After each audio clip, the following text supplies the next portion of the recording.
मैं बात कर रहा हूँ उस घटना स्थल के बारे में जो घटना कोलकाता में स्थित करीबन 8 अगस्त को हुआ था। जो घटना का आप लोग सुन के आपका रोंगटे खड़े हो जाएंगे।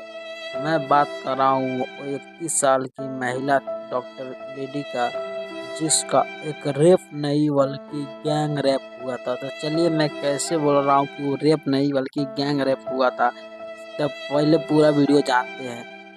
वो था करीबन 8 अगस्त का 2024 का दिन। नाइट शिफ्ट में वो लेडी डॉक्टर ड्यूटी करती थी। करीबन 8:30 बजे उसका माँ का फ़ोन आता है और उसकी माँ बोलती है कि बेटी खाना खा लियो। फिर वो लड़की बोलती है, माँ मैं खाना खा ली हूँ और मैं जा रहा हूँ अपनी ड्यूटी का ओर। जस्ट वो लड़की निकलती है करीबन 8:30-9 बजे ड्यूटी में जाती है, सब में घूमती है, काम करती है। काम करने के बाद वो लड़की जब वो पूरा मरीजी को देखती है, देखने के बाद जब उसका टाइम होता है तो करीबन 2 बज जाता है। जब 2 बज जाता है वो लेडी डॉक्टर चली आती है। आने के बाद थोड़ा देर बैठती है, फिर उसके बाद थोड़ा थकान महसूस होता है, चली जाती है रेस्ट रूम में, वहाँ पर बैठती है। उसका एक दोस्त भी रहता है, वो भी गपशप करती है, बैठती है। उनके बाद उसको थोड़ा महसूस होता है कि वो बल्कि थक गई है तो आराम करना चाहती थी और वो चली जाती है आराम करने के लिए सेमिनार में। मगर जब वो लड़की सेमिनार में करीबन 3 बजे जाती है, वो आराम करती है। आराम करते करते जब वो लड़की आराम कर रही थी लेडी डॉक्टर, तब कुछ जब सुबह 6 बज गए 7 बज गए तो उस रूम से कोई नहीं आया। तो भाई ऐसा नहीं था कि वो लेडी डॉक्टर कभी भी आधा घंटे से ज़्यादा रेस्ट नहीं लेती थी, मगर उस टाइम 7:30 टाइम हो गया था। जब कर्मचारी जो काम करने वाले होते हैं सुबह, वो करीबन उसमें गए, जाकर देखे तो एक लड़की लापता लाश बनकर पड़ी हुई थी। खून से लथपथ वो लड़की पड़ी हुई थी। जब वो कर्मचारी देखा तो बोला तो हंगामा हो गया। फिर उसके बाद कुछ लोग आए, हॉस्पिटल में ले जाके उसी हॉस्पिटल में चेक जाँच किया, मगर बचावा नहीं मुमकिन हुआ।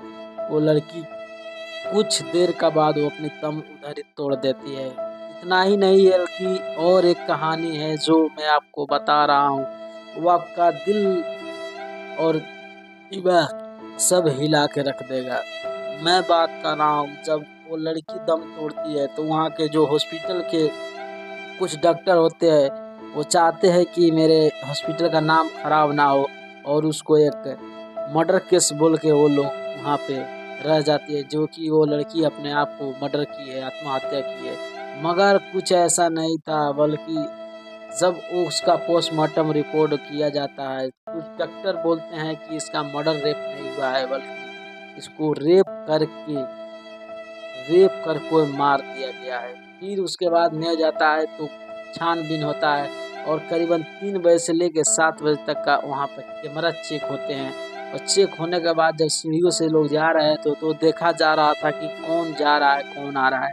तो करीबन 6 आदमी उस सीढ़ियों से गए थे, मगर उस सेमिनार में कोई कैमरा नहीं था। जो कि सीढ़ियों पे जाने वाला रास्ता था उस पे कैमरा लगाया था, मगर उसी कैमरा से जब वो देखा गया तो जा रहा था। तो 6 आदमी में पूछताछ किया गया, 6 आदमी को ले आया गया, पूछताछ किया गया। जब सबसे एक इंसान को ले आया गया जो नशे में चूर था, वो कुछ बोलने की हालत, इसका नाम बताया जा रहा है कि वो संजय रॉय, जो नशे में लथपथ था, उसी का वजह से उसको पता चला। और उसका जब जांच किया गया तो उसका घर पे गया, कुछ चेक जांच किया, उसके बाद उसका शू का ऊपर एक ब्लड का निशान दिखा। उस ब्लड निशान को पुलिस ने अपने गिरफ्त में लिया और उस पर चेक जांच किया तो वो लेडी डॉक्टर की जो थी, उसका नाम उसका मैच हो गया। और मैच होने के बाद उसके गया छत पर देखा गया तो कपड़े पसारा हुआ था धो कर। जब वो कपड़ा देखा गया तो भाई उससे वो सबूत मिटाने का कोशिश किया गया था। इतना ही नहीं कि बाद में जब पोस्टमार्टम हुआ उसके बाद रिपोर्ट आया कि वो रेप नहीं बल्कि गैंग रेप हुआ था। तो चलिए मैं कैसे बोल रहा हूँ कि वो गैंग रेप हुआ, तो उसके बाद जब वो मालूम पड़ा तब उसका जो न्यूक्लियस होता है करीबन 131 ग्राम था, जो कि एक इंसान का नहीं हो सकता है, वो केवल कि 2 इंसान का 2 से ज़्यादा का हो सकता है। तो उसको माना जाता है कि वो गैंग रेप था।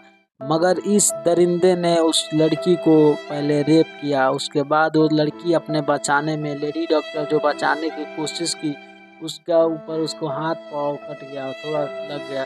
और उसके बाद इस संजय रॉय ने उस लड़की को, जल की दोनों टांगे अलग अलग दिखा गया, चीर दिया गया था प्राइवेट पार्ट पर, बहुत सारा जख्म दिया गया था, उसको काट लिया गया था।